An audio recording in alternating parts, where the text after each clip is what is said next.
if these guys can run hundreds of miles, I could probably go from breakfast to dinner without eating, maybe sometimes. And here's the point with battery charge. Your liver's like a backup battery.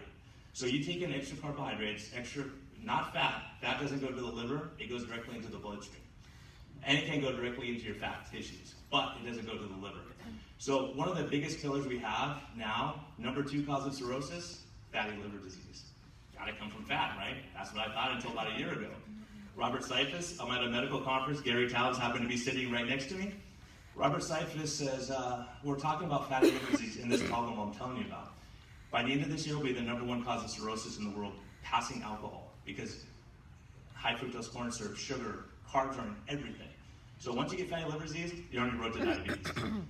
So we're sitting in this conference talking about this problem, and this guy, this South African guy, he's South African, so I can pick on these guys.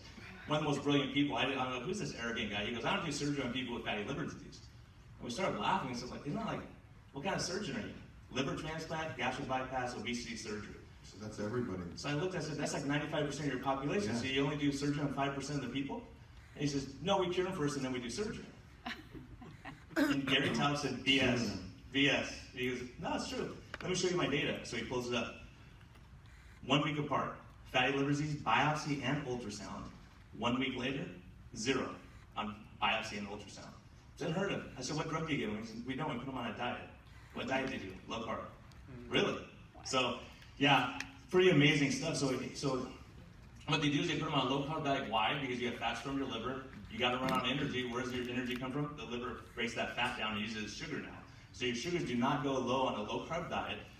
Unless you're on insulin, like diabetes medicines, that's when you have to be careful. There's times when you really have to be careful. The other time, I've only seen it once in my practice so far, is a lady was drinking a lot of alcohol at night, low carb, drinking tons of alcohol.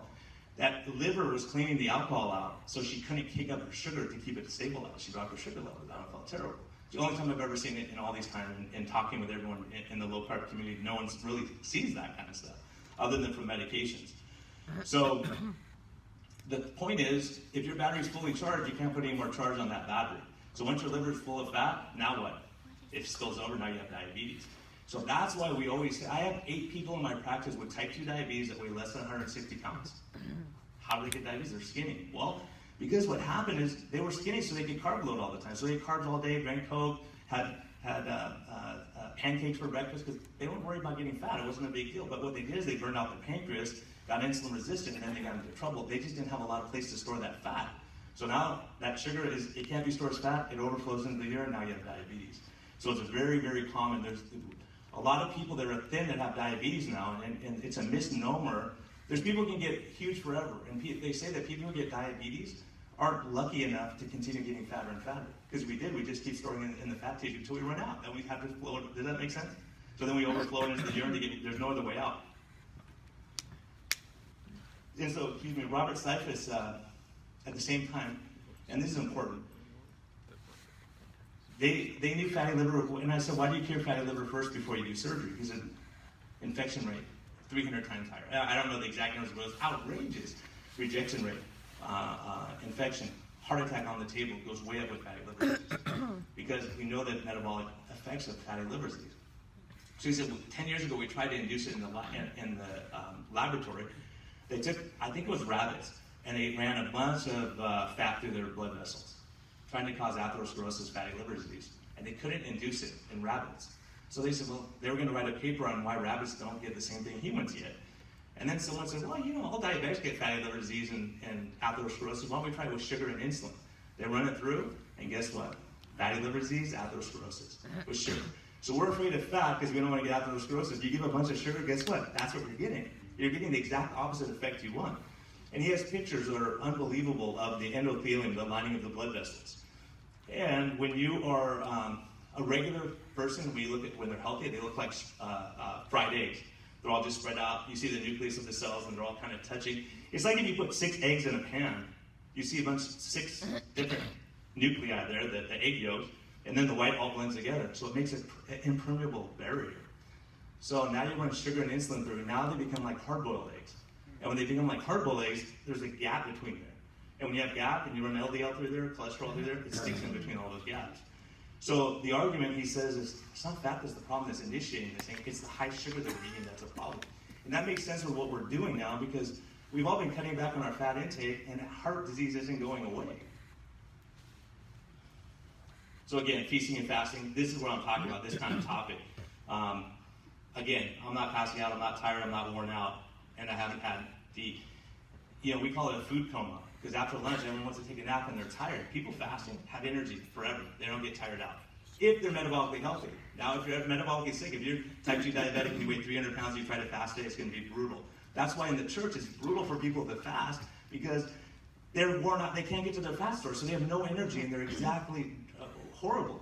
So in preparing for a fast in a church, go on a high-fat diet for about a week before you go on it, then you can fast like crazy. And that is the transition between intermittent fasting, and between ketogenic, low carb. A lot of people go low carb and then they stall out. Then they go, okay, I'm going to go keto. The only difference between low carb and keto is most people will say ketogenic diet is less than 50 grams of carbohydrates a day. Once you go below that, then you're burning fat. So your body doesn't care if it's fat that you're eating from a cheeseburger or fat that's coming from your love handles. It can actually, it can start burning that as a fuel. As long as it has a fuel, it doesn't care where it comes from. So then you can focus and it's not about suffering. A lot of people in the church think, okay, I'm going to fast to show God, I'm going to sacrifice and be miserable for Him. No, people do it because they get more mental clarity. There's so many, if anyone knows people who fast, they'll say, man, I couldn't figure out this problem. I fasted, it came to me, and I figured it out. And so a lot of these people are doing a lot. And then they say a fighter's hungry, right? That means that when they're hungry, they're more aggressive. The other thing is, you think about it too, and they're not sleeping. A lion doesn't jog around trying to kill something. It sprints, tries to kill it. If it doesn't get it, lays down and goes to sleep again, right? And this is something we'll talk about with Dr. Bacocchio and his exercise. And this is critical for insulin sensitivity and what Jeff's doing in his practice. And again, the history is this, and I'll just do it briefly as we can. Dr. Yevkin on the left side was up against Ansel Keys. Yevkin said sugar's a problem. Keys said fat's the problem. And he was not even a doc. He was just, his research was terrible. And the fat he used in his research was margarine, which I'm telling you is terrible, and I'll show you a slide of that. So Eisenhower, 1955, dies of a massive heart attack. Immediately put him on a low-fat diet because they said he had a heart attack, fat's the problem. Suffered a stroke in 1957. Then April through August, he had a bad time. 4 heart attacks, 7 total, 14 cardiac arrests. Died in 1969 from multiple cardiovascular causes. Minor details, the guy smoked 4 packs a day, drank 15 cups of coffee, right? A stressful job being the President of the United States, and he had Crohn's disease. All these are super huge risks for cardiovascular disease. So these minor factors might have had something to do with it, but maybe he wasn't smoking Camels. Because the doctors back then said smoking Camels is the way to go. It's the healthiest thing you can do, right? So we were wrong. And so that must be the problem. So Ansel Keys drew his conclusion. He had 7 countries. And he chose to ignore the data from 15 countries. So he takes 7 countries, and that didn't fit what he was trying to say. In science, we have to take the data for what it is. We can't say what we think it should be or what my dad told me. It's what it is. So he dropped a ton of data. And again, his clinical studies, when he did clinical stuff, he used margarine as the fat source, and then he extrapolated that to say animal. We all agree margarine's bad. But when you say that's animal fat, it's not. Totally different thing. And then he got called on the carpet for some fraud, some bad statistics, and monkeying with the data is just not right. So we say fat must be the cause. I just came across this recently. This is from Framingham, is what we use for our cardiovascular assessment. It's a huge study they did. And you see, the more butter the people ate, the less cardiovascular disease. That's the blue one. Cardiovascular risk went down. So these people who had 5+ teaspoons of butter were going down. I think they used teen in this study. Yeah. And the margin, look at the cardiovascular was going up. So we told everyone in medicine, stop eating butter, eat margarine, it's going to be better for you. It doesn't look like the data says that. And then this is inconvenient also. Fat must be the cause, but then when you look at all these countries, the ones on the right side to you, France, lowest cardiovascular disease. They smoke too. It's kind of crazy. But they're active, they do a lot of stuff, and they have lower stress level. It's not just what you're eating that's a factor. It's lifestyle. It's a huge factor. So these people who eat less fat are having a higher it's going exactly the opposite way that it should be going. Exactly the opposite way. And then we see what we've done since we made these guidelines. Say, hey guys, we got to stop eating fat. So we went down on our saturated fat, and we're fatter than we used to be, right? Our fat is down, saturated fat, and our carbs are up 30% at least. It's more than that now. That inflection point that you see where everything went straight up, that's when we said, eat carbs, eat bread, food pyramid, right there. Before the food pyramid, we were flat out. We do the food pyramid, and we're a total disaster.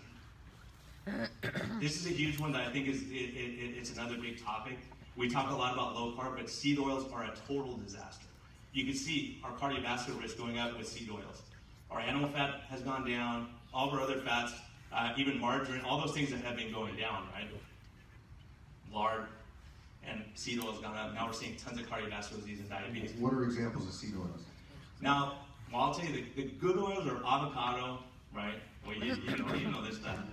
So, avocado, olive oil, and coconut oil. Despite what some people from Harvard will tell you, they're absolutely correct. Those are the 3 safest oils you can eat. The problem is, we're getting fooled. In the low carb keto, it's catching on, and it's a fad now. It's not a fad diet, but it's a fad of what's happening, because now you're going to have Weight Watchers say we're doing a keto plan. Everyone's doing keto, but they're using processed food and garbage. That's not keto. Eating real food is low carb. Eating real food, not what we make in a lab somewhere. And so the seed oils, if you look at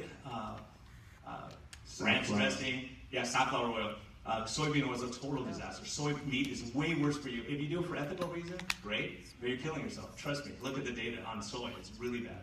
And so there was a problem between soy and coconut oil, right? So what happened is some researchers at Harvard, guess who they're funded by?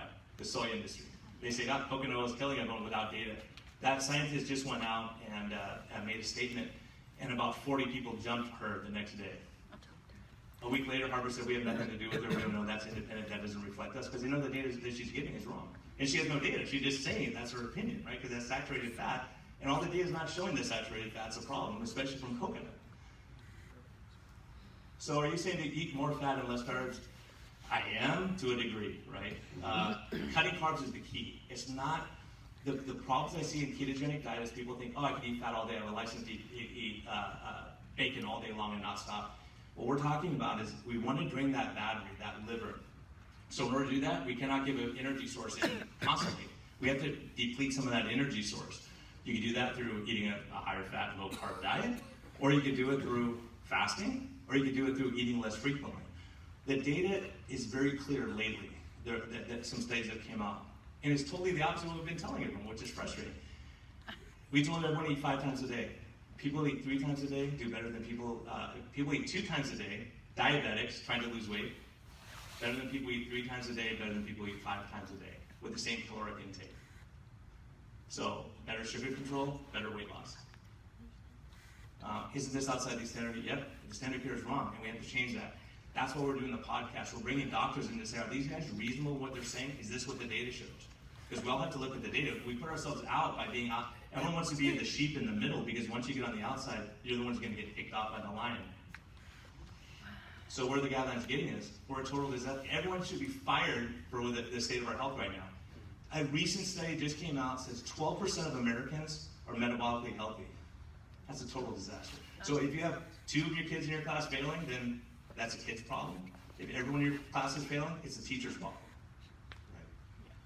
So these are, I don't want to take too much time, but these are just some of the studies that we've gone through saying the same thing, coming up with the same disaster of how many people are getting diabetes, what's coming to medicine. I mean, the weight of diabetes is going to bankrupt our country. And that's why we're standing up saying, can't do this, guys. We got to change what we're doing. It's not working. You can't keep doing the same thing that's not working. This is Dr. Kraft, 14,000 patients. This is the book I was talking about. He says, those with cardiovascular disease, not identified with diabetes, were simply undiagnosed. I mean, they had it for the most part. And so that's what we're seeing. A lot of people, they don't, our definition of diabetes is having a 3-month sugar average of 6.5, right?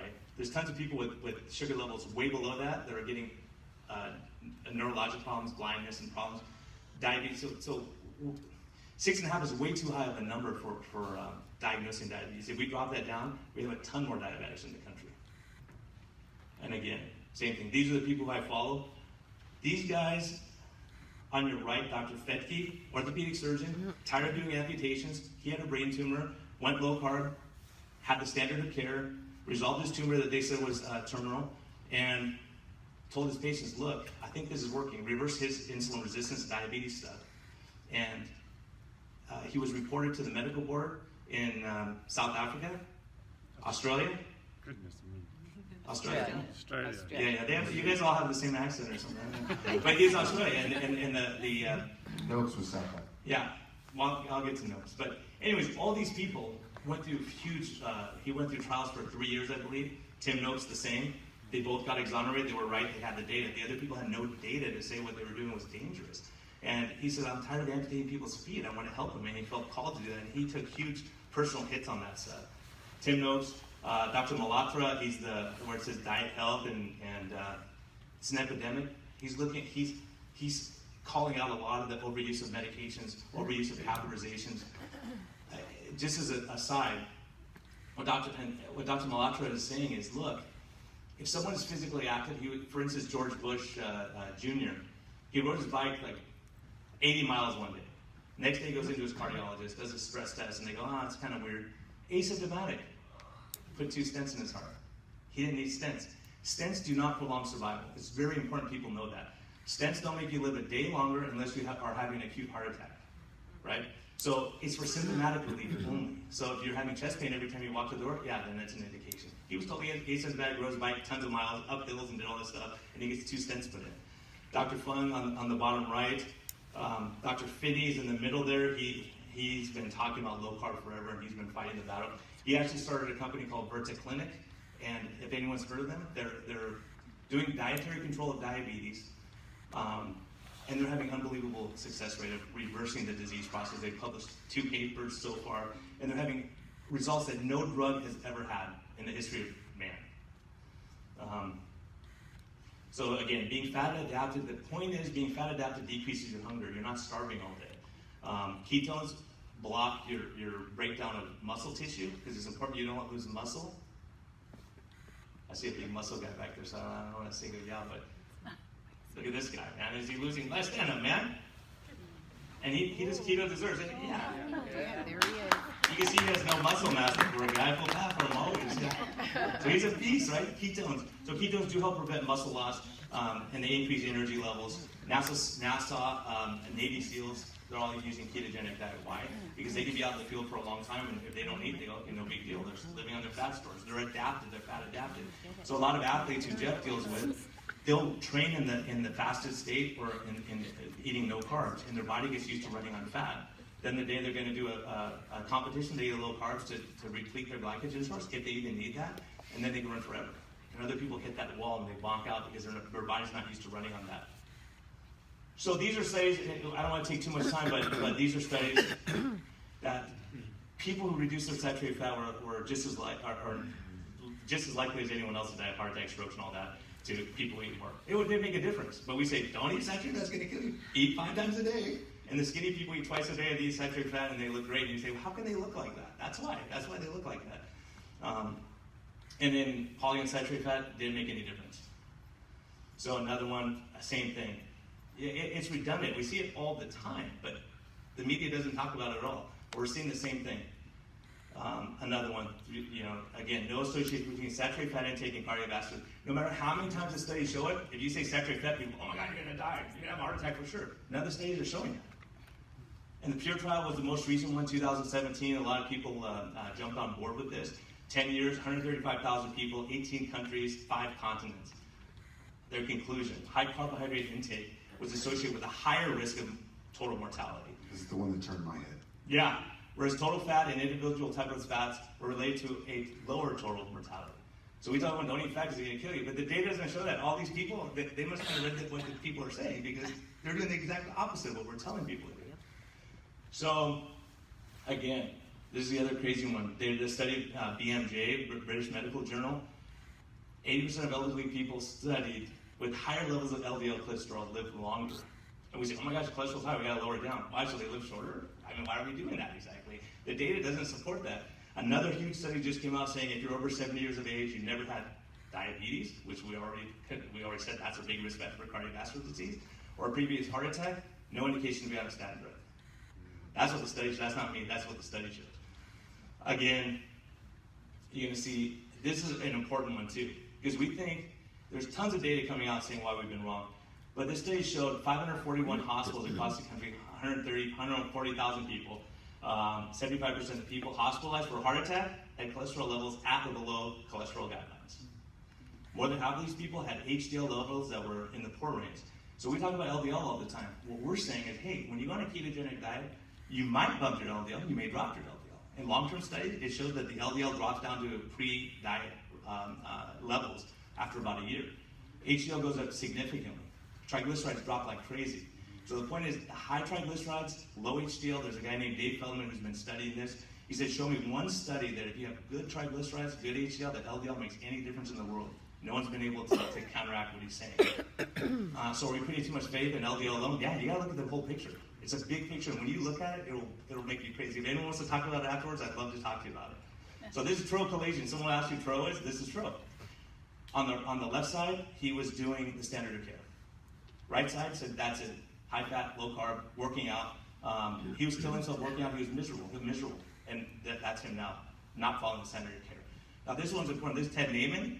He's the guy who does more protein than most of us. You're not going to like him. He exercises 10 minutes a day max.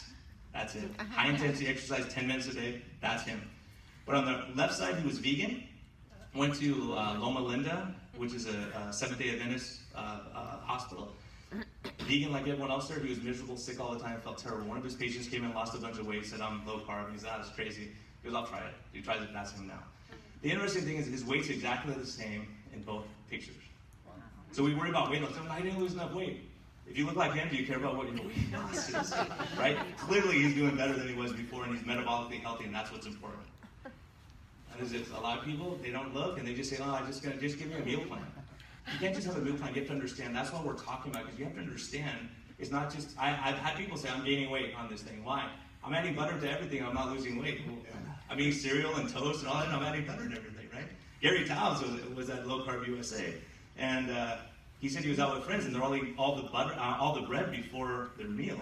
And he grabbed a stick of butter because he was hungry. He had a little tab of butter, and he put it in his mouth, started eating it. And they said, oh, that's so gross. That's so sick. And he said, do you think the bread you're putting that on is counteracting the negative effect, the same amount of butter that you're eating right now? No, it's that combination that's bad, the fat and the carbs together. And Jeff's going to talk a little bit about that. That's why we have these talks.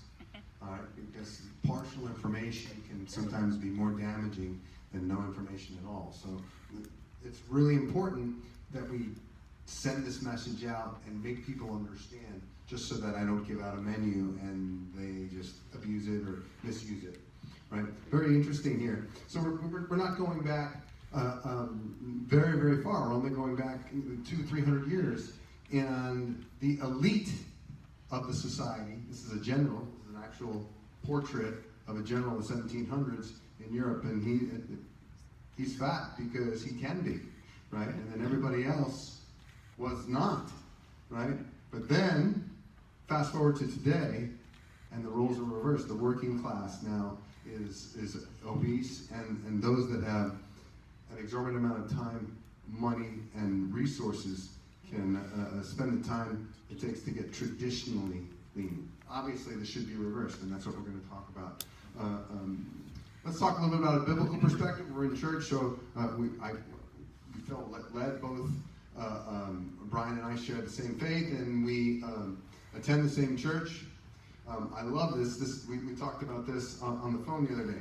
So Adam and Eve were vegetarian, and there's a biblical argument for that. Why don't we just go back to before original sin and just eat fruits and vegetables?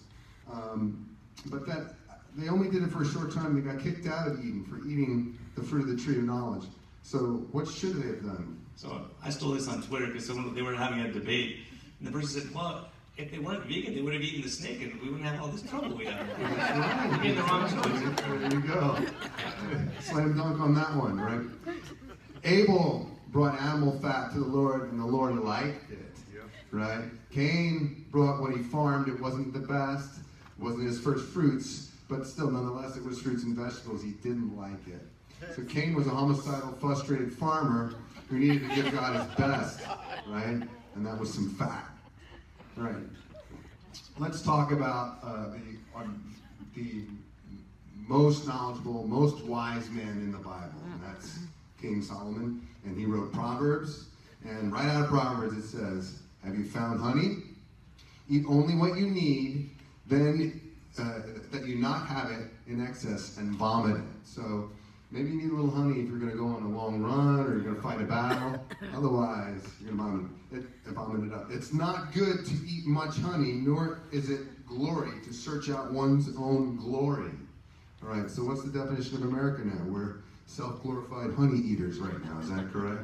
All right, so there's a little bit of wisdom in the Bible, and it's moving in this direction. Let's talk a little bit more about that. Technology. I don't want to vilify technology because we're using it right now, right?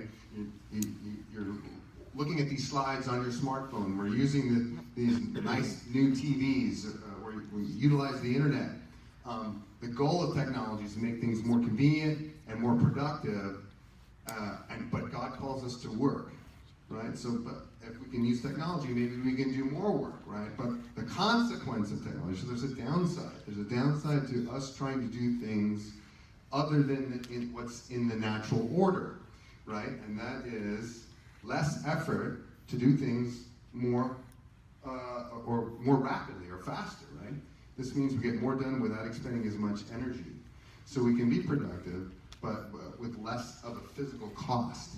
And that causes us to be sedentary. And then technology also allows greater access, right? Why are we more stressed out? Why is anxiety rising up? Why people expect instant gratification because technology has afforded that. And we are available 24 hours a day. How come you didn't answer my text? It's been 5 minutes, you didn't answer my text. You don't like me anymore. You didn't text me back. I'm not as important. All right, and so your business has become texting, emails, voicemails, texting, emails, voicemails, and ask my wife, when does my workday end? Right? She'd love that phone to be thrown far away from the house when it's quitting time. So the American lifestyle has caused convenient things to disrupt and change the natural order of things to the point that it's to our detriment. And it's permeated our food and our activity. And let's talk a little bit about that. Obviously, our cell phones are... Sure. We talk a lot, everyone has heard about the Mediterranean diet. We talk about the Mediterranean diet, that's saving everyone. Not a lot of data, but the point was, Mediterranean diet, these guys wake up, most of these guys are fishermen, they live in a little village, they don't have stress, they don't have to pay taxes, they're not doing all this crazy stuff that we're doing. They wake up in the morning, oh, it's kind of windy, what do you think? Want to fish? No, I got to put a new roof on. Oh yeah, I'll help you. How about this? What are you doing tomorrow? I don't know what to do. We'll work tomorrow. That's their attitude. They don't have a high stress. We're running around, we're stressed, our insulin. So from what we're talking about is lifestyle medicine. Get enough sleep. We don't get enough sleep. We're up Twitter where we have blue light exposure, all this kind of stuff. We're stressed out, tense, fighting, arguing, stressful job, not laughing as much as we used to, not having as much fun. We're ready to be offended. You know, faith has lost its role in our lives. So when people have faith, their heart disease rate. Why? Probably a lot of it has to do with decreased stress level. They go, hey, I'm not going to worry about this. Let God take care of this, right? I'm not going to worry about every detail of my life. So that's a big part of it. Sleep, exercise, diet. These are huge things that we don't even talk about. When you don't get your doctor, you have 10 minutes with your doctor, and I can say, how much are you sleeping? It's hard to do in that kind of setting. And so we become so fast-paced, and that's why doctors are burned out too. It's the same problem. We have so many people saying we're so busy, we have so much paperwork to do, that it's stressful. So doctors die at a young age. Yeah. Because we follow the standard of care. Yeah. There you go. And we're trying to be more productive, and doctors don't want to learn new things. And one of the things at the last July's Low Carb USA, we had a discussion about standard of care, and Doug orchestrated it. And one of the resistances in medical professionals and health professionals across the board was they were resistant to learning something new if it was going to add to their caseload or add to their time, because they were already overworked.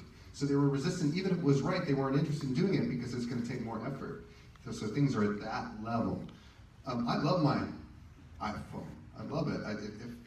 I can't really work without it. My schedule's on, everything's on there. But people are coming in with structural issues because they're like this most of the day. Or they're like this most of the night. It's by their bed. It's their alarm. It's what they do when they wake up in the middle of the night. It's what they use to answer a text in the middle of dinner. right? So obviously our smartphones have affected us. What about the computer? That's a great thing. The internet, that's a great thing, right? Let's talk, I'm just going to leave it at this. What's the number one source of commerce as a result of the internet and the computer?